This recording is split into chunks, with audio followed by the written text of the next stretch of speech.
Hi there. Welcome to my space of make-believe. This is where I let the words take me anywhere, be anyone, do anything, and I would love to have you for company. Mrs. Spring Fragrance is a collection of short stories written by Sui Sin Far, published in 1912. It entered the public domain in August 2020.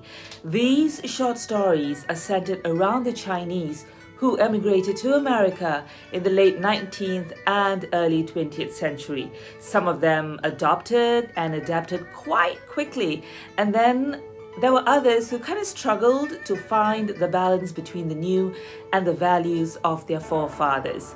All her stories have a takeaway which can apply to anyone, even today. So what will it be this time around?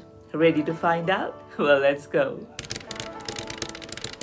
Lin John. It was New Year's Eve. Lin John mused over the brightly burning fire. Through the beams of the roof, the stars shone far away in the deep night sky. They shone down upon him, and he felt their beauty, though he had no words for it. The long braid which was wound around his head lazily uncoiled and fell down his back. His smooth young face was placid and content. Lin John was at peace with the world. Within one of his blouse sleeves lay a small bag of gold, the accumulated earnings of 3 years, and that gold was to release his only sister from a humiliating and secret bondage. A sense of duty done led him to dream of the to come. What a fortunate fellow he was to have been able to obtain profitable work, and within 3 years to have saved $400. In the next 3 years, he might be able to establish a little business and send his sister to their parents in China to live like an honest woman. The sharp edges of his life were forgotten in the drowsy warmth, and the world faded into dreamland. The latch was softly lifted. With stealthy step, a woman approached the boy and knelt beside him.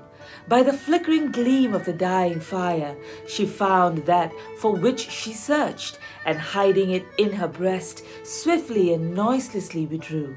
Lin John arose. His spirits were light, and so were his leaves. He reached for his bowl of rice, then set it down, and suddenly his chopsticks clattered on the floor. With hands thrust into his blouse, he felt for what was not there, thus with bewildered eyes for a few moments. Then he uttered a low cry, and his face became old and grey.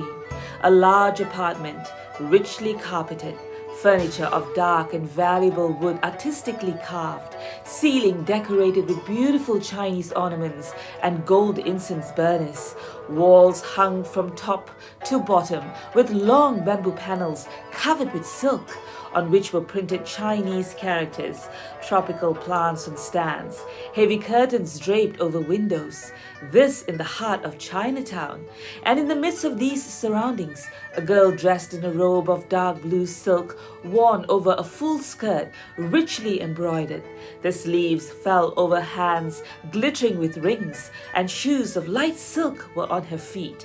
Her hair was ornamented with flowers made of jewels.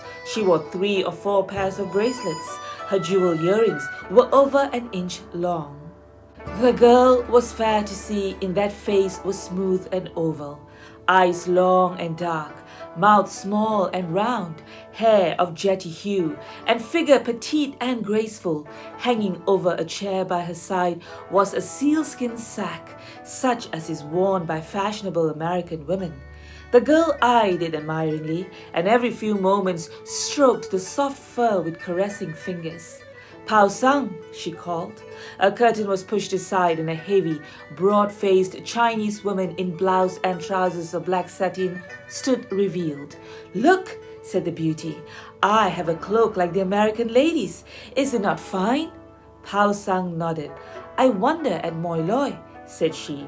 "He is not in favor with the gambling cash tiger and is losing money. Moi Loi gave it not to me. I bought it myself."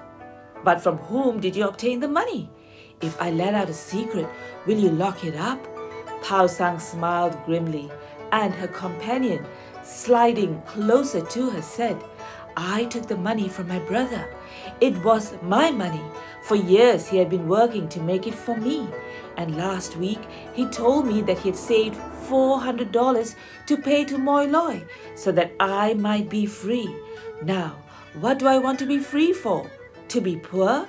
To have no one to buy me good dinners and pretty things? To be gay no more? Lin John meant well, but he knows little. As to me, I wanted a sealskin sack like the fine American ladies. So 2 moons gone by, I stole away to the country and found him asleep. I did not awaken him, and for the first day of the new year, I had this cloak. See? Heaven frowns on me, said Lin John sadly, speaking to Moiloi. I made the money with which to redeem my sister, and I have lost it. I grieve, and I would have you say to her that for her sake I will engage myself laboriously and conform to virtue till 3 more New Years have grown old, and that though I merit blame for my callousness, yet I am faithful unto her. And with his spade over his shoulder, he shuffled away from a house, from an upper window of which a woman looked down, and under her breath called, "Fool." The end. He should have asked his sister what she wanted if she was happy. I guess you'd assume that she wasn't, but that's the thing about assumption, right? If only he knew, the poor chap, what's going to happen in 3 years' time. Thank you for joining me today. I will look out for you in the next video.